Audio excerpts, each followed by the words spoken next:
Hello दोस्तों, स्वागत है आप सभी का आपके अपने चैनल रोमन स्टूड पर। आज का ये वीडियो 12th क्लास का रहेगा। ये देखिएगा, क्लास 12th का है, मैथमेटिक्स का ये वीडियो रहेगा। मैथ में हमारा एक्सरसाइज 4.4 चल रही थी, यानी कि आपका सारणिक वाला चैप्टर चल रहा था। तो ये एक्सरसाइज काफी बड़ी एक्सरसाइज है। फिर इसके बाद 4.5 एक्सरसाइज है सारणिक में, फिर ये पूरा खत्म हो जाएगा। 4.5 से 8 नंबर का सवाल आता है। तो मैं बहुत धीरे धीरे इस एक्सरसाइज को करा रहा हूँ ताकि आप 8 नंबर का सवाल बोर्ड में छोड़ के ना हो। तो अच्छे से एक्सप्लेन किया जा रहा है। एक वीडियो में 1 या 2 सवाल कराता हूँ ताकि 8 नंबर का सवाल आप अच्छे से सीख सको।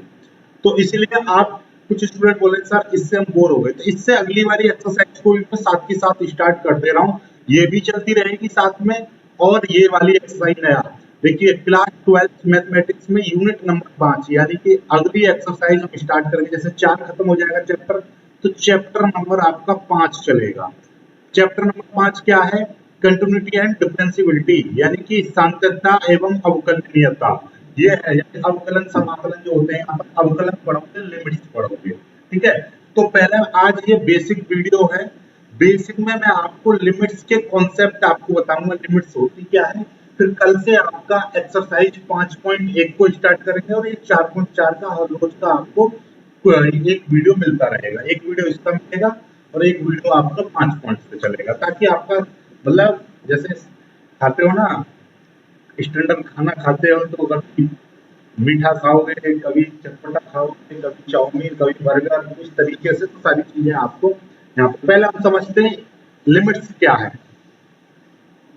लिमिट्स को सीख लो, लिमिट्स क्या है। लिमिट्स के लिए देखिए, हम परिभाषा छोड़िए, परिभाषा तो आएगी नहीं, लेकिन हम आपको पूरा कॉन्सेप्ट आपको बताएंगे। जैसे मेरे पास समझ लो ये फंक्शन है, ये मेरे पास एक फंक्शन है एक्स स्क्वायर प्लस 1। ठीक है, अब यदि इस फंक्शन में मैं x की जगह पर 1 रखूंगा, तो यहाँ पे क्या हो जाएगा? 1 का स्क्वायर प्लस 1, 2 हो जाएगा। यदि मैं x की जगह पर यहाँ पर 2 रख दूंगा, तो 2 का स्क्वायर 4, 4 में 5। ऐसे यदि मैं यहाँ पर x की जगह पर 3 रखूंगा, तो ये 10 हो जाएगा, 4 रखूंगा तो ये 17 हो जाएगा। ऐसे आगे बढ़ता चला जाएगा। तो ये एक सीक्वेंस मिल रहा है आपको, देखिएगा, यानी कि 1, 4, 9, और ये है आपका 25।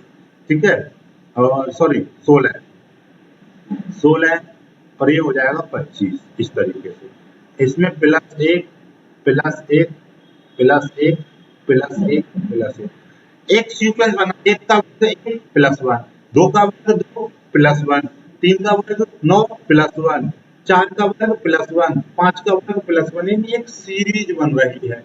ठीक है, एक और फंक्शन देखिएगा, ये वाला फंक्शन है एफ एक्स बराबर x square minus 9 upon x minus 9। तो यहाँ पर देखोगे तो फंक्शन कुछ गड़बड़ा जाएगा। कैसे? यदि मैं यहाँ पर x की जगह पर 1 रखूंगा, तो 1 का स्क्वायर माइनस 9 और 1 माइनस 3, तो कितना हो जाएगा? माइनस से ये माइनस कट जाएगा, 1 का स्क्वायर 1, 1 में से 9 जाएगा तो 8 बचेगा, और 1 में से 3 जाएगा तो माइनस से 2, माइनस माइनस कट गया, और 2 से 8 काट गया तो 4 आ गया। ऐसे ही यदि मैं यहाँ पर 2 रखूंगा, तो 2 का स्क्वायर 4 हो जाएगा, 4 में से 9 जाएंगे तो बचेंगे 5 माइनस के, और नीचे 2 में से 3 जाएगा तो माइनस का 1 बचेगा, 1 से 1 कट जाएगा। नहीं कि ये यदि मैं यहाँ पर 3 रखूंगा, 3 का स्क्वायर 9, 9 में से 9 गया 0, तो ये पूरा 0 हो जाएगा।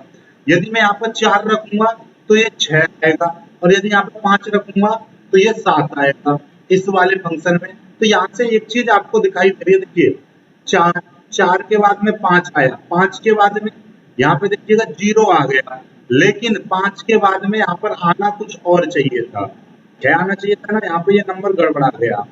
फिर यहाँ पर 6 आया, फिर यहाँ पर 7 आया। इस तरीके से देखिएगा, 4 का स्क्वायर करेंगे, यहाँ पर 16 हो जाएगा, और 16 में से 9 जाएंगे तो कितने बचेंगे? 6 बचेंगे। 4 में से 3 गया तो 1, 6 बचे 1, यानी कि 6 आ गया। तो इस तरीके से अब तक तो एक सीरीज बनती थी, लेकिन यहाँ पर ये 0 आ गया। अब इसको मैथमेटिकली मैं आपको सॉल्व करके दिखाता हूँ। देखिएगा, इस तरीके का जो फंक्शन है, ध्यान से समझिएगा। ये वाला जो फंक्शन है, इसमें x की जगह पर यदि यहाँ पर 2 रखोगे, तो ये फंक्शन 0/0 आएगा। कैसे? ये देखिए, यहाँ पर x की जगह पर 2 रख दूंगा, तो 2 का स्क्वायर माइनस 4 अपॉन 2 माइनस 2, तो ये कितना हो जाएगा? 0/0 आएगा। तो इसका मतलब भाई ये फंक्शन आपका 0/0 तो है नहीं, लेकिन जब हम x रख रहे हैं तो ये 0/0 आ रहा है। लेकिन और कुछ मान रख के देखो जरा, इसी फंक्शन में दे दीजिएगा, ये मेरे पास में ये वाला, यही वाला फंक्शन था, x² - 4 ये। अब इस वाले फंक्शन में मैं यदि 0.5 रखूंगा तो यहाँ पर करके देख लीजिएगा, 0.5 का जब हम स्क्वायर करेंगे फिर -4, तो ये कितना हो जाएगा, 0.25 हो जाएगा -4। और नीचे आपका देखिए x की जगह पर हम 0.5 रखेंगे, फिर -2 करेंगे, इसको जब हम सॉल्व करेंगे तो हमारा 2.5 आ जाएगा। ऐसे ही यदि मैं 0.7 रखूंगा तो इस फंक्शन में ये 0. कितना, x की जगह पर 0.7 रखोगे इतना आ जाएगा, ठीक है। 0.9 रखोगे तो 2.9, 1 रखोगे तो इतना आ जाएगा। ऐसे ही ये 1.5 रखोगे 3.5, 1.8 रखोगे तो इतना, और ये 1.99 रखोगे तो 3.99। तो यहाँ से देखिएगा जब हम 0.5, यदि हमारे यहाँ पर 0.5 वैल्यू थी तो 2.5 मान लिया। जैसे जैसे इसको बढ़ाता जा रहा हूँ, यानी कि 1.99, यानी कि समथिंग समथिंग 2 की ओर, 0. आधे से हम 0.1, 0.7, 0.9, फिर 1, 1.5, 1.8, फिर 1.99, तो लगभग लगभग जैसे जैसे 2 के नजदीक जा रहा हूँ इस वैल्यू को लेकर, तो हमारा मान 2.5 था, यहाँ पर 2.7 हुआ, फिर 2.9 हुआ, फिर 3 हुआ, फिर 3.5, 3.8, 3.99, यानी कि ये वैल्यू 4 की ओर जा रही है। तो मतलब ये है कि x का मान जैसे जैसे बढ़ाते लेकर जा रहे हैं 2 की तरफ, तो ये जो फंक्शन की वैल्यू है वो 2.5 से बढ़कर 4 की ओर भाग रही है। तो इसका मतलब ये हो गया, यदि हम इसको लिमिट के रूप में लिखेंगे कि ये वाला फंक्शन था, क्या फंक्शन था, x² - 4 अपॉन x - 2, ये एक फंक्शन था। अब इस पर मैं लिमिट लगा दूं कि x की वैल्यू में 2 की ओर बढ़ा रहा हूं, तो इस पूरे फंक्शन की वैल्यू 4 की ओर बढ़ रही है, ठीक है, यही तो है। तो यही आपका सवाल बन गया, यही लिमिट का कॉन्सेप्ट है। जब हमारी वैल्यू नहीं फाइंड हो पाती है तो हम उसके पास की वैल्यू मानते हैं। इस x, इसको बोलेंगे x टेंस टू, यानी कि टेंस टू, इसका मतलब ये x 2 की ओर अग्रसारित है, 2 की ओर, यदि x का मान हम 2 की ओर बढ़ाएं, एग्जैक्टली 2 नहीं, 2 के पास लेकर जाएं, तो ये वाली जो वैल्यू है, ये फंक्शन की वैल्यू 4 की ओर बढ़ेगी, यानी कि फंक्शन की वैल्यू 4 की ओर जाएगी। देख लो इधर, जैसे जैसे मैं यहाँ पर ये आपका x का मान 0.5 से बढ़ाकर 1.9 किया, तो ये फंक्शन की वैल्यू 2.5 से बढ़कर 3.99 होगी। अब आपको समझ में आ रहा होगा। अब यहाँ पर देखिएगा, अब ये भी चीज है कि जब हमने इस फंक्शन में भाई ये 0.5 से लेकर हमने 2 की ओर बढ़ाए मान 1.99 तक, तो इसकी वैल्यू कुछ ना कुछ आ रही है। तो 2 पर तो 0 नहीं आना चाहिए भाई। भाई आपको दिखाई दे रहा है कि ये देखिएगा, यहाँ से जब हमने 0.5 रखा x का मान 0.7 हुआ, ये फंक्शन इस तरीके से बढ़ते गए x के मान, तो ये फंक्शन की वैल्यू भी बढ़ रही है। तो इसका मतलब ये कि यहाँ पर आपकी वैल्यू 2 रखी जाएगी तो 0 तो नहीं होगी, तो वो कितनी होगी, वो 4 की ओर जाएगी। तो जैसे जैसे हम मान 2 रख देंगे तो x की वैल्यू, ये फंक्शन की वैल्यू 4 आएगी। तो यही लिमिट से हम सॉल्व कर पाते हैं। कैसे करते हैं सॉल्व, ये देख लीजिएगा, ये यहाँ पर है। अब ये हमको यदि सॉल्व करने के लिए दिया जाता है सवाल, तो किस तरीके से हम सॉल्व करते हैं इसका मतलब भी समझ लो। देखिएगा, पहले हम क्या करेंगे, इसको लिमिट को ज्यों का त्यों रखते हैं, ठीक है। पहले फंक्शन जितना हो सके उतना सॉल्व कर दो। इस x², इसको हम लिख देंगे, देखिए x² - 2 का स्क्वायर लिख सकते हैं। इस 4 को हम ऐसा लिख सकते हैं, x² - 2 का स्क्वायर। ये अपने आप में फॉर्मूला बन गया a² - b², यानी कि a + b और a - b बन गया। अब हम आप करेंगे तो इसी तरीके से यदि मैं यहाँ पर इस फॉर्मूले के अकॉर्डिंग खोलूंगा तो क्या हो जाएगा, x + 2 और x - 2, इस तरीके से हो गया। और नीचे आपका x - 2 है, ये आ गया। अब x - 2 से x - 2 कट जाएगा, तो ये कितना आ जाएगा, लिमिट x टेंस टू 2, और ये ऊपर बचा आपका x + 2 और नीचे बचा 1। नीचे 1 बचा, तो इसलिए इसको लिखो ही मत, सीधे सीधे कितना फंक्शन बच रहा है वही लिख दो डायरेक्ट। x प्लस 2 बच रहा है। अब जहां यहाँ पर x है वहां पर 2 रख देंगे तो कितना हो जाएगा, 2 प्लस 2 यानी कि 4। ये वैल्यू 4 निकल आएगी। 2 प्लस क्या यानी जहां पर x है तो x की वैल्यू हम 2 रख देंगे। x का मान किसकी ओर अग्रसारित हो रहा है, 2 की ओर, तो 2 रख दिया। ये वाला तो है ही यहाँ पर, ये रहा, ठीक है। 2 और 2 दोनों को जोड़ेंगे तो कितना हो गया, 4 हो गया। तो अब इस फंक्शन की जो वैल्यू है, ये जो limit x tends to 2x² - 4 upon x - 4, इसकी वैल्यू कितनी निकली है, 4।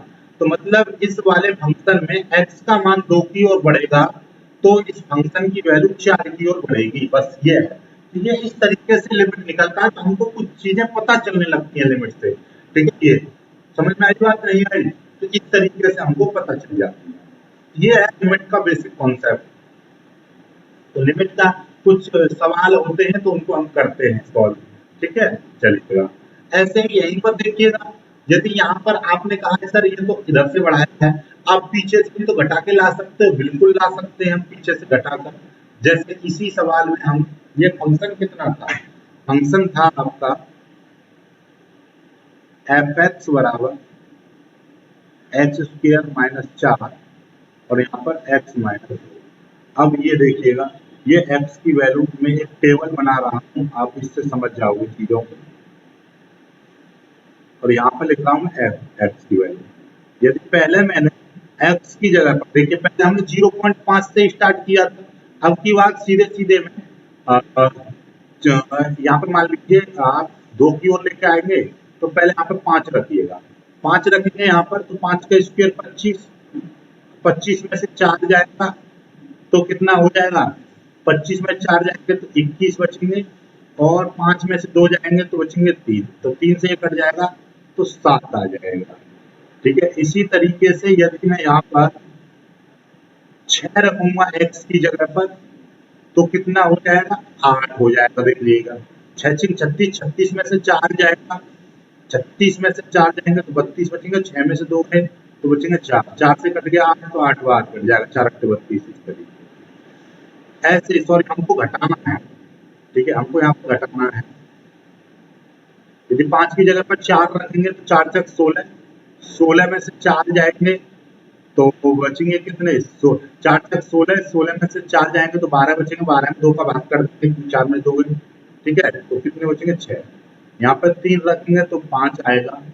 इसी तरीके से यदि यहाँ पर आप 3.5 रखोगे तो ये 5.5 आएगा, सॉरी यदि यहाँ पर 3.5 नहीं 2.5, ठीक है। ये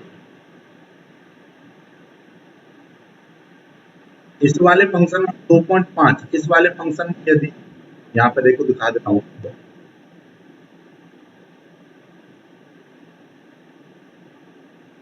यदि इस वाले फंक्शन में मैं 2.5 रखूंगा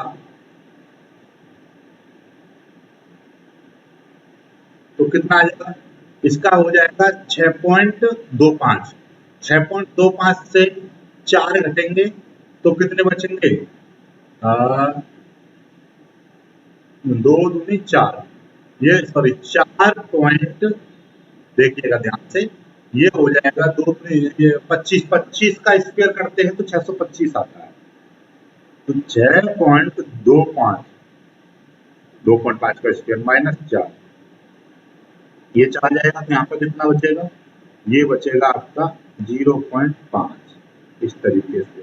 तो ये आपका 4 घट जाएंगे तो 2.25 बचेगा बट्टे 0.5, यहाँ पे 0 बढ़ा के इस पॉइंट को पॉइंट से काट देंगे और 50 का इसमें भाग देंगे तो कितनी बार चला जाएगा, आप देखेंगे तो ये हो जाएगा 225 बट्टे 50,